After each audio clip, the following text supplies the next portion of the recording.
O convidado desta semana do Plenário em Debate é o consultor especialista em planejamento governamental, Eric Andrade, contratado pelo Tribunal Baiano para adequar a Corte à Resolução 219 do CNJ.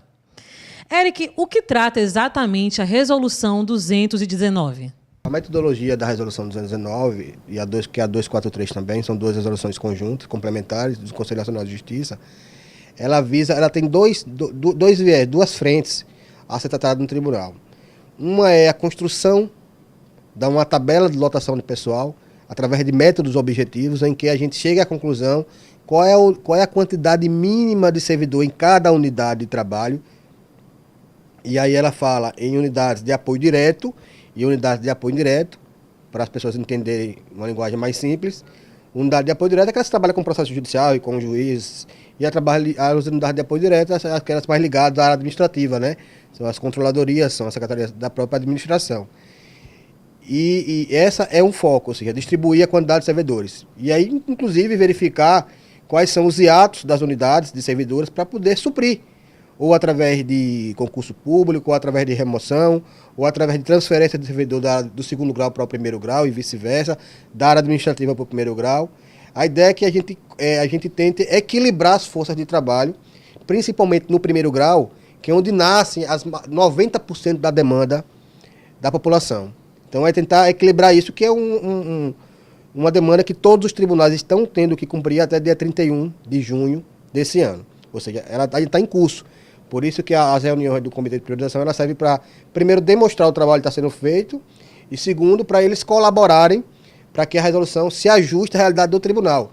A resolução ela dá várias possibilidades em que você precise ajustar a realidade com a metodologia adequada. E a segunda frente da resolução, ou seja, a primeira frente é de mencionar o quadro de servidor e a segunda frente é de mencionar a quantidade dos valores gastos com cargo de comissão, tanto no primeiro grau como no segundo grau, com o objetivo também da história de a gente equalizar e priorizar o primeiro grau. Ou seja, são duas frentes, quantidade e a parte também da parte orçamentária só vinculada a cargos, gastos com cargo de comissão em função de confiança. E qual a sua função no Comitê Gestor? Auxiliar em todas as tratativas de implantação na resolução. Como ela é uma resolução muito grande, de um impacto muito grande na vida tanto do servidor, quanto do magistrado, quanto da administração, quanto mais nós abrirmos para a participação, eu acho que o trabalho será materializado com mais efetividade na ponta, ou seja, lá nas unidades jurisdicionais. E o trabalho do comitê, hoje teve uma reunião bem interessante, que a gente percebeu o quanto as associações e o quanto os magistrados presentes puderam, de forma bem clara e bem prepositiva, dizer quais são os pontos que precisam ser melhorados, quais são os problemas enfrentados para a administração, que na verdade a gente percebeu que são problemas comuns, que todos podem ajudar a resolução, porque todos podem tratar junto ao servidor, ao magistrado, de forma mais próxima. Então, inclusive a desembargadora, a corregedora presente na reunião, pediu auxílio às associações, ao sindicato, para que possa chegar junto ao servidor e disseminar o impacto da resolução e também o impacto do número e da quantidade de servidores em cada unidade, para que esse número, esse cálculo, essa metodologia de trabalho, ela reflita a realidade. Então, eu acho que é um trabalho de irmanados, né? Porque todos querem o melhor, na minha percepção, que é tentar fazer com que a materialização da resolução 219 ela não aumente o hiato de discrepância de quantidade de servidores das unidades, mas sim equalize, que é o objetivo principal, e deixe todos com a estrutura adequada ou mínima, como a resolução fala, para se trabalhar. E o que é mais importante? A estrutura melhor vai facilitar o trabalho do servidor e do magistrado, sim, mas principalmente vai facilitar a entrega do trabalho ao jurisdicionário, que eu acho que isso que é o principal que deve ser focado, e eu percebi que os membros do comitê ligado às associações e ao sindicato são pessoas experientes e estão colaborando nas duas reuniões que eu participei de forma muito efetiva.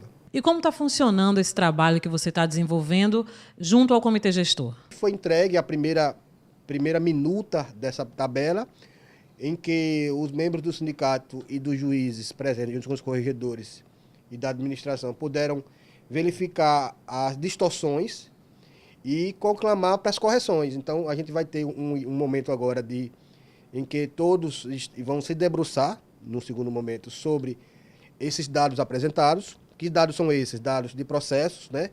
E dados de quantidade de servidor em cada unidade, para aí sim validar essa informação e depois, em um momento oportuno, até o dia 31 de junho, ter como publicar essa tabela, que será uma grande tabela, que chama de tabela de dotação de pessoal, uma grande tabela, mostrando quanto o número de servidores tem que ter em cada unidade.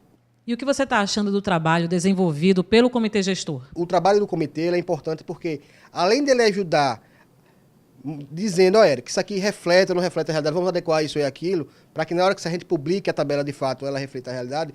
Eles são pessoas experientes, são servidores da casa já há vários anos, e com essa participação efetiva deles, a gente vislumbra coisas que a gente não via. Qual o impacto que vai ter na vida do servidor esse trabalho que você está desenvolvendo de adequar o Tribunal de Justiça à Resolução 219 do CNJ? Do ponto de vista de impacto financeiro, em relação vai ser de acordo de como a administração distribuir esses valores de cargo de comissão.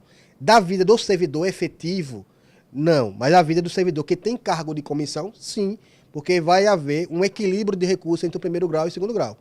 E aí, como é que é feito esse equilíbrio?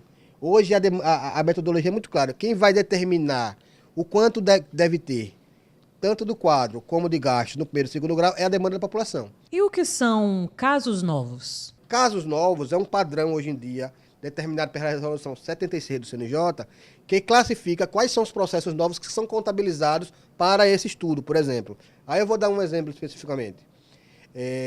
Uma carta precatória. Uma carta precatória é um ato administrativo de um processo que já existe. Então, para a resolução, ela não conta como um caso novo.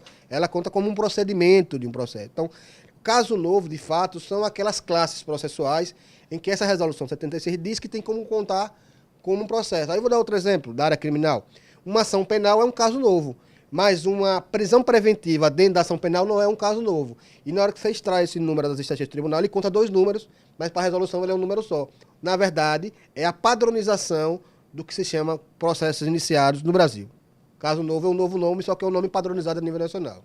E para finalizar, qual o balanço que você faz desse trabalho que você vem desenvolvendo junto ao Tribunal de Justiça baiano? Eu acho que esse momento é um momento de expectativa, realmente, porque acho que pela primeira vez o tribunal, e o tribunal brasileiro, não só o Tribunal da Bahia, vai estar dimensionando o seu quadro nas unidades jurisdicionais.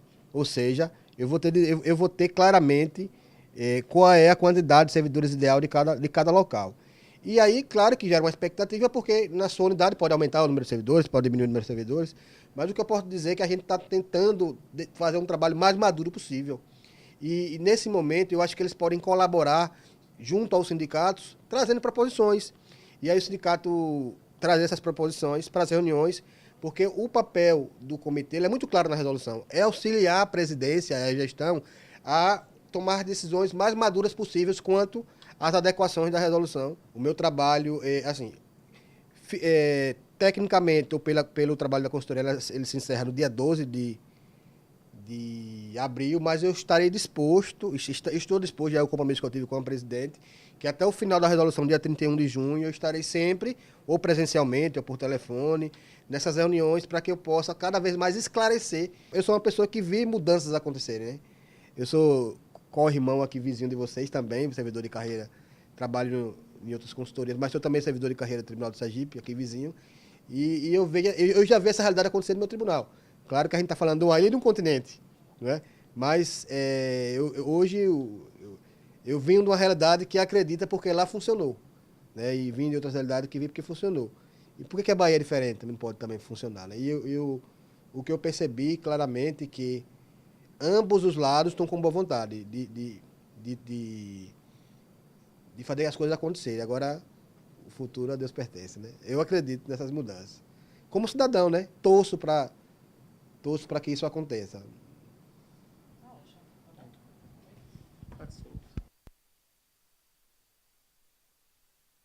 Obrigado, Eric. Foi um prazer conversar com você. Nós da TV Simpojude, do Plenário em Debate, esperamos que o seu trabalho venha agregar e fortalecer a categoria do Judiciário baiano. E o Plenário em Debate fica por aqui. Os servidores que tiverem sugestões de pauta ou alguma dúvida e queiram ver esclarecidos aqui, podem mandar para o falaservidor@simpojude.org.br.